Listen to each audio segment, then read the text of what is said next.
तो हेलो बच्चों, class 10th physics board exam 2025 के लिए हम लोग आज सब्जेक्टिव क्वेश्चन करने वाले हैं। और जितना सारे सब्जेक्टिव क्वेश्चन करने वाले हैं दोस्तों, एग्जाम में सब रिपीटेड है और सारा क्वेश्चन इंपॉर्टेंट है। और मैं आपको एक बात बता दे रहा हूं दोस्तों कि यहां से भी एक क्वेश्चन आपका बाहर से नहीं आएगा।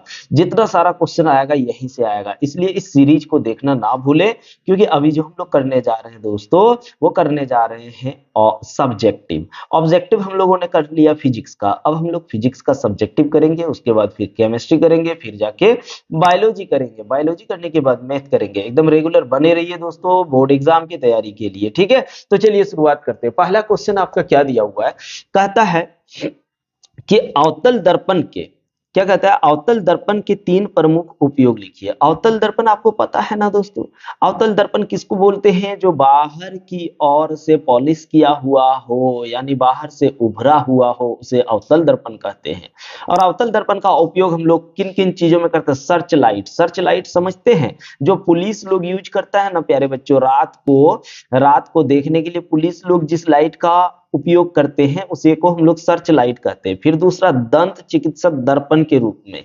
देखिए डॉक्टर लोग भी क्या करता है, आपको मुंह फाड़ने बोलता है, मुंह फाड़ने के बाद इस दर्पण को वहां लगाया जाता है, जिससे शिक्षक बोलते हैं, डॉक्टर क्या करता है, दांतों के आकार को बड़ा देख पाता है कि कहाँ क्या प्रॉब्लम है देखना है, ठीक है। उसके बाद सेविंग दर्पण के रूप में करते हैं। किसमें? तीसरा पॉइंट, सेविंग दर्पण के रूप में करते हैं दोस्तों। सेविंग दर्पण समझते हो ना।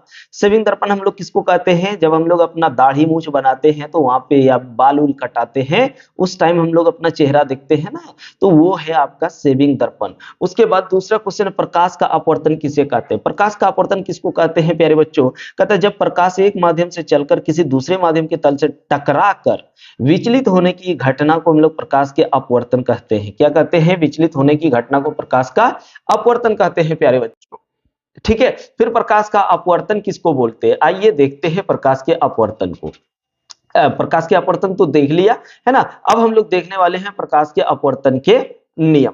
प्रकाश के अपवर्तन के नियम को लिखें। तो प्यारे बच्चों, प्रकाश के अपवर्तन के दो नियम होते हैं, आइए पहले समझाते हैं। हमने क्या किया, एक समतल ले लिया, एक समतल ले लिया, वहां से जब लाइट आएगा तो लाइट आने के बाद ये जैसे ही, अगर इधर विरल है और इधर सघन है, तो ये क्या करेगा, अभिलंब की ओर मुड़ जाएगा। जाना इसको कैसे चाहिए था? ऐसे करके जाना चाहिए था, जाना चाहिए था कैसे? ऐसे, लेकिन ये मुड़ करके अभिलंब, इसको क्या बोलते हैं? अभिलंब, परपेंडिकुलर, ठीक है। तो जो जब आता है तो उस टाइम आपतन कोण बनता है, और जाते समय जो एंगल बनता है उसको बोलते हैं अपवर्तन कोण।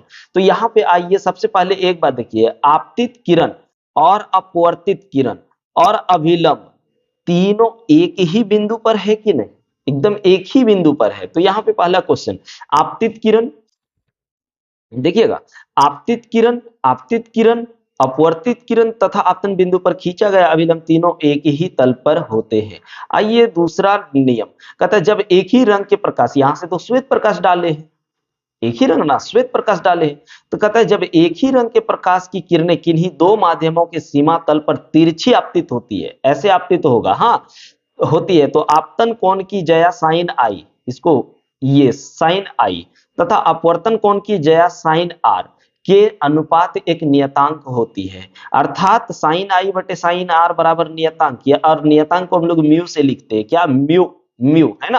तो साइन आई बटे साइन आर बराबर म्यू, और इसको हम लोग क्या कहते हैं? अस्नेल का नियम कहते हैं। यहाँ लिखे हैं, इसे अस्नेल का नियम भी कहते हैं। अब आते हैं प्यारे बच्चों अगला क्वेश्चन में। अगला क्वेश्चन क्या है, ध्यान से देखिएगा।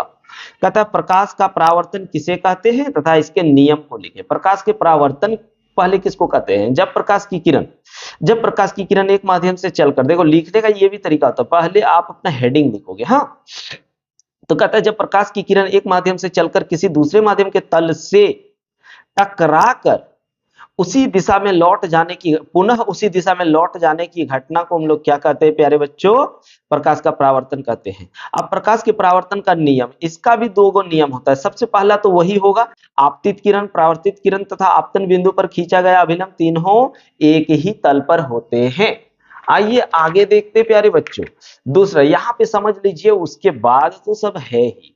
ये देखिए आपतित किरण ये हो गया, ये यहाँ पे पॉलिश किया हुआ है, क्या किया हुआ है? पॉलिश किया हुआ है। तो पॉलिश किया हुआ है तो ये प्रकाश इधर प्रवेश नहीं कर पाएगा, जिसके कारण फिर से वो उसी दिशा में लौट जाएगा। जब उसी दिशा में लौट जाएगा तो बीच से एक अभिलंब यानी लंब डाल देंगे, तो यहाँ पे एक एंगल बन जाएगा और एक एंगल यहाँ बन जाएगा। इसको आपतन कोण बोलेंगे, इसको परावर्तन कोण बोलेंगे, ठीक है।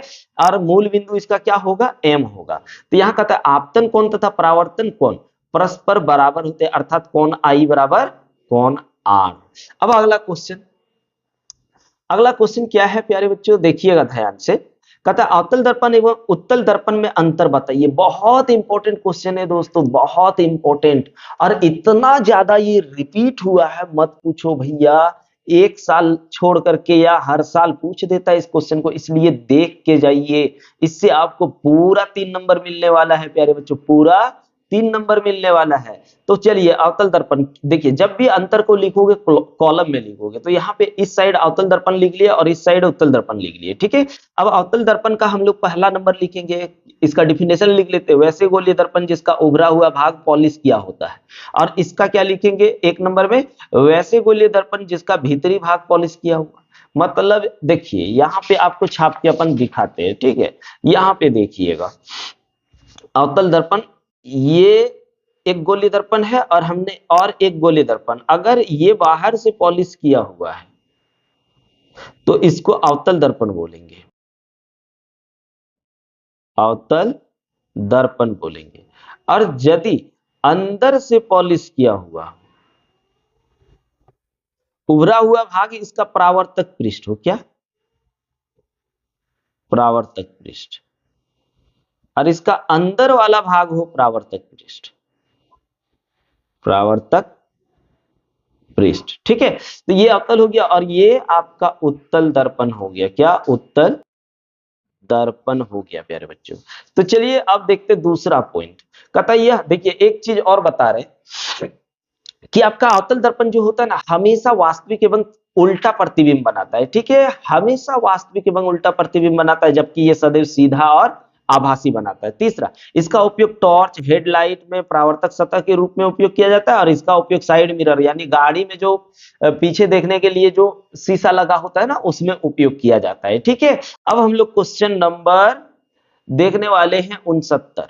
एकदम सीरीज चलते रहेगा दोस्तों, देखते चलिए। हाँ एकदम 100% आप बोर्ड एग्जाम में एक भी क्वेश्चन नहीं छोड़ेंगे और टॉप करके आएंगे, इसलिए देखते जाइए।